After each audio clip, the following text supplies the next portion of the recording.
and her cute little puppy named Guam. Now, I read in the paper that some reporter threw up on you. Is this true? Okay, yet another rumor we must dispel. Why do they always do this to me? Go ahead. Bianca's coming out.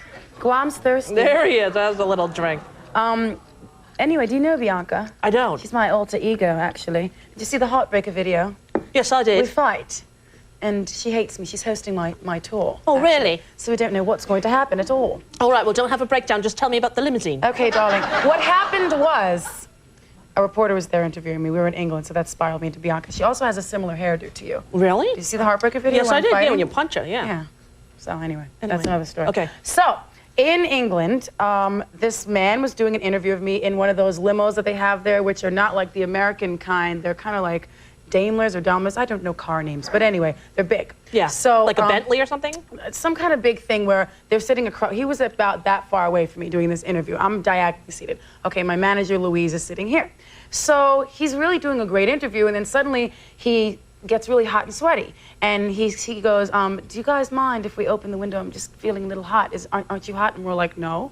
So we open the window, right. And then I got concerned because he actually looked like he might faint or something. So I was like, what's going on? And I got a little nervous. Thought we might have to reroute to the hospital or something. So then he goes, I'm sorry, I just had a bit too much to drink last night. And I'm like, okie dokie. And then I see that there's a thing of tissues behind me. And I just like instinctively threw the tissues towards him because Louise is banging on the security guy and the limo driver behind glass and they couldn't hear. So Louise is going, open the door, so that he could like, you know, do his thing outside the door.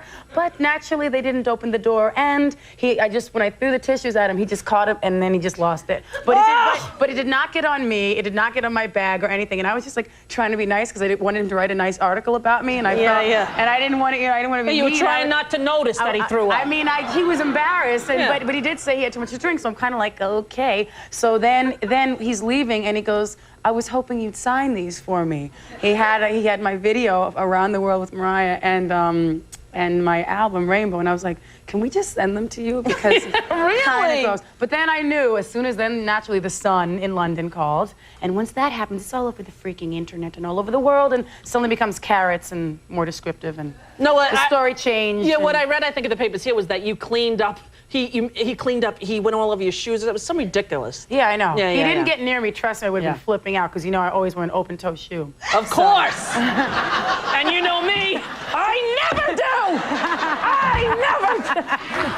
Just totally pulled my thigh doing that. I just have to tell you that. I'm not kidding. I'm having a cramp in my Charlie horse. Did it look good? Yeah. I'm gonna do the show like that from now on. Look good. Hi, welcome to the Rosie O'Donnell Show. Okay. Now, also, is it true that you bought Marilyn's piano? Yes, it is. It is true. See, now I thought that was not true. No, that's true. I didn't do it. I wasn't there actually physically buying it, and I haven't been to see it yet, but it's because it belonged to her mother, and she went through a lot to get that piano back. She didn't really see her mother that much. Her mother was institutionalized and had a lot of problems, and I just felt like, you know, it's not really someone else's business to say where her things should go, and I kind of felt a little bit weird that she doesn't have her own Graceland or her own museum, so I want to, you know, ultimately put it in a museum, but I have to get it first and get my apartment done and keep it for a little while and then probably donate it to a museum. And it was a lot of money. It wasn't cheap. No, it wasn't cheap. But you felt like like a few bucks. Yeah, it did. It was a lot, but you felt like you really wanted to get that back. I felt like it was an important thing for someone who actually knew the history, because I am a big fan of hers, knew the history of the piano. It was the most sentimental object, you know, one of the most sentimental things there. And it, you know, it did belong to her mother, and I think that it should be preserved the right way. That's very sweet. So, who were the people that you looked up to, like Marilyn Monroe, when you were a kid? Who were the ones that? I was just always a radio fanatic. Like, I just was constantly listening to the radio, whatever was popular. Z100, BLS. Gotta say them all now. Hot 97. No, but when we were a kid, it was 98X. When we were, well, you're 10 years older than you. But Long Island, when I was a kid, it was 90, wasn't it 99X? I don't remember. Heard of that one. Jackie's right now running down to the theater to tell me. I've heard of, they used to have, they still have KTU, but they had it on a 92.3 when I was growing up. And so it was all the different top 40 artists? Basically R&B, though. I listened mainly to like WBLS and Kiss FM, and then 92.3, which was formerly what we just talked about. But when you were a kid, did you dream of being a singer like that? Or did you dream of acting, or what was Yes, I dreamt of all those things. And you know who I used to love, and I still do, and who was there that night of the of the Band-Aid dress? What? Olivia Newton-John. Oh, yeah, that and was sweet. She was so nice, and she's one of the nicest people ever in the whole world that I've met.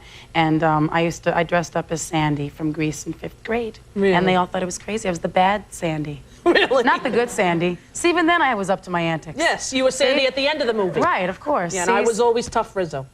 Well, you were always, you make a great Rizzo. Because I you. saw you doing Rizzo. Thank you. It was funny when I got the role of Grease, people would ask me, what role is it? Oh, yeah, it's Sandy. You know, can you imagine me as Sandy? I can't. Don't even laugh. That's too mean. Don't laugh like that. Now, how do you feel when these young kids who are starting now all claim, like, you're the one that they listen to? It's hard to believe. You know, well, you win Artist of the Decade. You've been around a decade, which is hard to believe, really. Not even a decade, actually, because it's my first album came out mid-90 or late 90s. So that's really hard to believe. But you know what? It's also, there's an abundance of teen groups right now, so it's not like people that are, you know, older are saying it. No, I know, but like the little girls, like the Mandy Moore, whatever those little young girls are, they when they come on the show, I said, who did you grow up listening to? They say Mariah Carey. It must be strange, because, you know. It's, you know what, I think it's cool. I think it's nice. I mean, especially as a songwriter, I mean, it's cool to me because, I don't know, I've never experienced anything like this before. I can't imagine. Here's the hit single.